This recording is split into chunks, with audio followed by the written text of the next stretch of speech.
চট্টগ্রামের রাউজানের ছোট ভাইকে হত্যার অভিযোগ বড় ভাইয়ের বিরুদ্ধে। রাউজান উপজেলার পাহাড়তলী ইউনিয়নে এমন হৃদয় বিদারক ঘটনা ঘটেছে। জমি সংক্রান্ত জেরে গত রাতে পাহাড়তলী ইউনিয়নে খানপাড়া গ্রামে এ হত্যাকাণ্ড হয়। নিহত ব্যক্তির নাম সোহাগ আলম।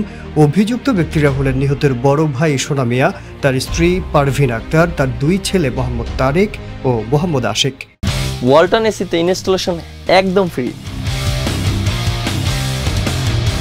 নিহতের পরিবার ও স্থানীয়রা জানায়, গেল 1 বছর ধরে বড় ভাই সোনা মিয়ার সঙ্গে নিহত সোহাগের একটি মামলা নিয়ে বিরোধ চলছিল।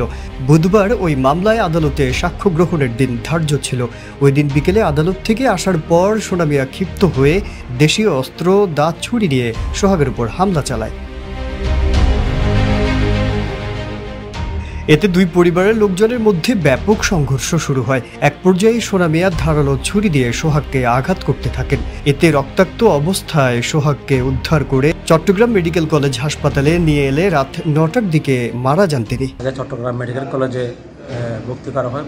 চট্টগ্রাম মেডিকেল কলেজে ভর্তি করার পরেই 2 ঘন্টা পরে সেই মৃত্যুবরণ করা হয় আমরা শুনেছি। ইতিমধ্যে তারার মামলার বাদী তাদেরকে আসামি করে তারা একটি মামলা করেছেন। ইতিমধ্যে মামলার সোনা মিয়া এবং তার সন্তান এবং তার পরিবার যারা সন্দেহজন রয়েছেন তাদেরকে পুলিশ হেফাজতে রাখা হয়েছে।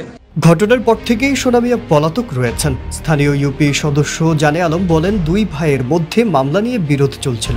এর জেরে বড় ভাই ছোট ভাইকে হত্যা করেছে। তিনি জানান, এই ঘটনায় 2 পরিবারের প্রায় 7 থেকে 8 জন আহত হয়েছেন। আহতরা উপজেলা স্বাস্থ্য কমপ্লেক্সে চিকিৎসাও নিয়েছেন।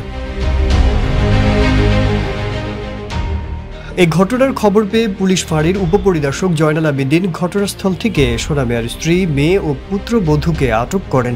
ঘটনাস্থল পরিদর্শন করেন সার্কেল অফিসার হুমায়ুন কবির ও রাউজান থানার ওসি জাহেদ হোসেন।